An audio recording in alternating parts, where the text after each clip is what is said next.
Hi, this is Tracy. Thanks for being here. Please like and subscribe. It really helps the channel.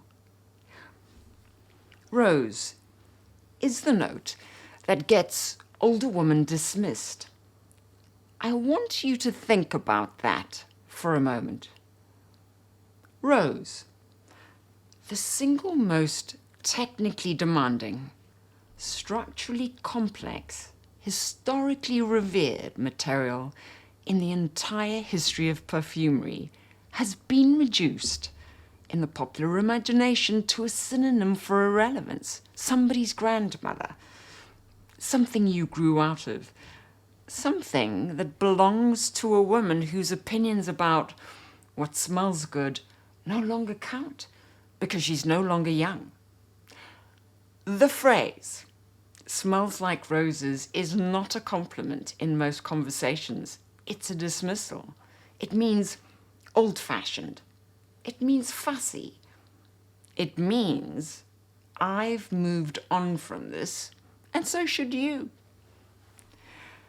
Here's what I find genuinely remarkable about this. Nobody says it about oud. Nobody says smells like oud and means irrelevant. Nobody says it about vetiver.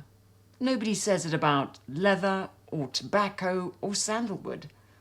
So the materials coded masculine or ungendered are permitted to be timeless. The materials most associated with older women is not. This is not a coincidence. It's a tull. Rose is not an old lady. Rose is the most subversive material in the perfumer's palette.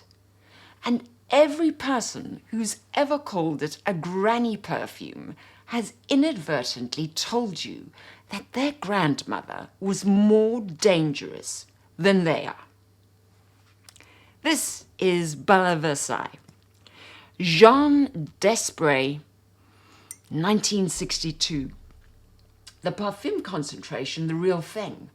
I need you to understand what is actually in this bottle. And let me spray it on skin. In this bottle, we've got Rose Absolute,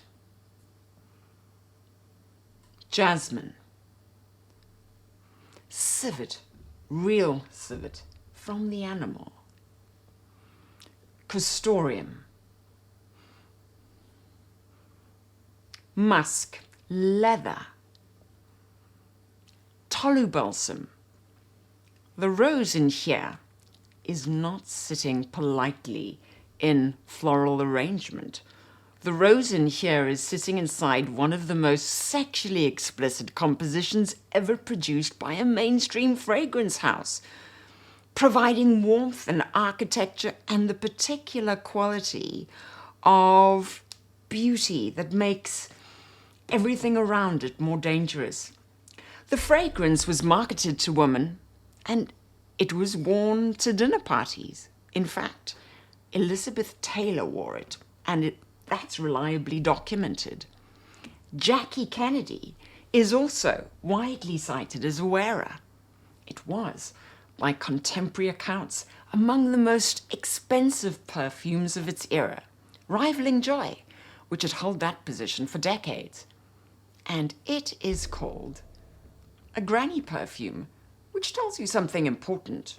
Not about the fragrance, about the people doing the calling. Every one of them has inadvertently informed you that their grandmother had better taste, bolder instincts, and a more interesting relationship with her own body than they do. This is Portrait of a Lady. Dominique Ropion for Frédéric Malle, 2010. This is one of the most celebrated compositions of the 20th century, or the 21st century, should I say. It's a rose fragrance. It's rose. It's rose at maximum volume, backed by patchouli and sandalwood, with an opening that's so direct it borders on confrontational. Ropian used rose at a concentration in this fragrance that most houses would not attempt. And he built something that smells like a woman who's been somewhere and does not owe you an account of where. Nobody calls Portrait of a Lady an old lady perfume. The reviews call it commanding, opulent, masterful. It's the same material, the same structural family, the same flower. A different bottle, a different marketing context, a different era, and suddenly the rose is not embarrassing. Suddenly, the rose is serious.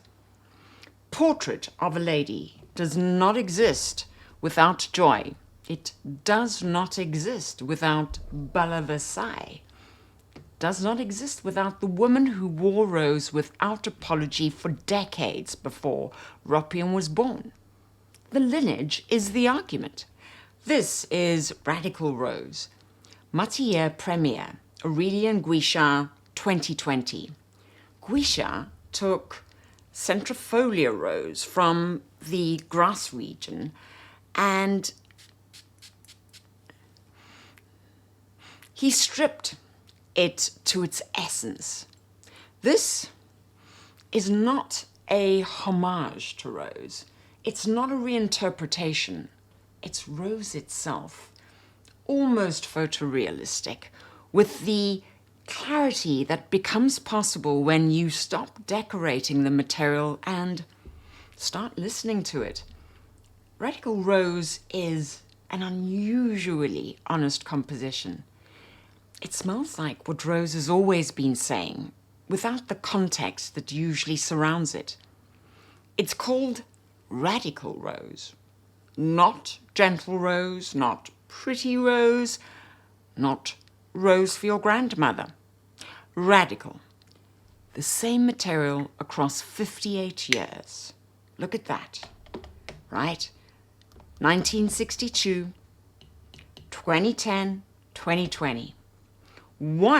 This one, dismissed as old-fashioned, one celebrated as a masterpiece, and one named after what it actually is, radical. The rose didn't change. What changed is who was allowed to be taken seriously while wearing it. The phrase old lady perfume's not a description of a fragrance. It's a description of a woman. Specifically, it's the description used when a woman over a certain age, an age that gets younger every decade, which should alarm you, wears something with conviction, something that takes up space, something with sillage, a trail, a presence that announces she has entered the room and does not require your permission to be noticed. The industry benefits from this dismissal. If your mother's perfume is embarrassing, you need to buy something new.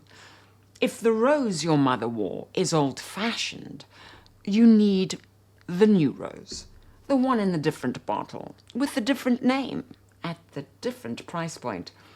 The contempt is commercially useful. It moves units. It creates churn. But the contempt is also something older and uglier than commerce. It's the specific cultural discomfort with women who age and refuse to become invisible, who continue to wear what takes up space, who do not downgrade to something quieter, something that communicates, I know my place, I know my time is past, I will make myself small now. The woman who wore joy, who wore Bella Versailles, who wore opium, who wore knowing, were not wearing polite fragrances. They were wearing arguments about sex and power and money and intellect. And the rose in those compositions was never decorative. It was structural. The dismissal of those fragrances is not about how they smell. It really is about who wore them. The modern roses. Portrait of a Lady. La Fille de Berlin by Serge Lutin. Radical Rose. They are the direct descendants, whether they know it or not. You know, Belle Versailles is many things, but small is not one of them. I wear it. I intend to keep wearing it. The next time somebody says, "That smells like an old lady," the correct response is, you should be so lucky.